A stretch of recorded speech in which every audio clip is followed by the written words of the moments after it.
We again in the park, playing, shooting, my favorite outdoor activities. This is my hobby only, just for fun. Practicing ability like a pro. So this morning is mixing sunny, cloudy, windy, and cold. So but it's not totally winter. So this is my lifestyle in Canada. So if you're bored, if you are in Canada,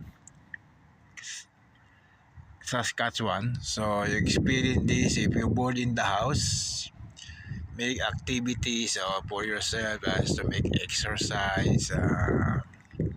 It's for fun. Even your individual do this running, walking, or basketball, or anything, as long you are not bored in the house.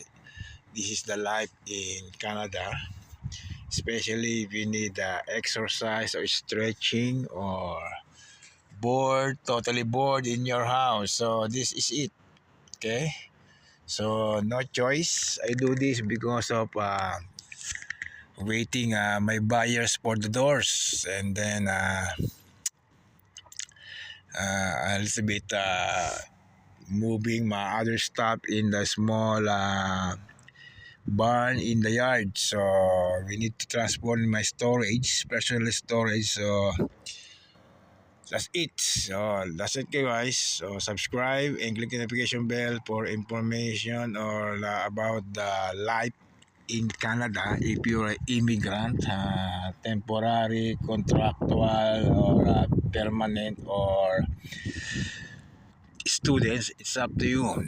So this is a tip if you are going to Canada for today, okay, or maybe next year or this year, okay. So see you guys. That's it. This is our one of our content for today. After uploading new videos coming from my other content. Okay, so subscribe and click the notification bell for upcoming latest video to my YouTube channel. Yes, I've been surrounding the playground, the park, swimming pool, and 4 basketball court. Okay, see you guys. That's all.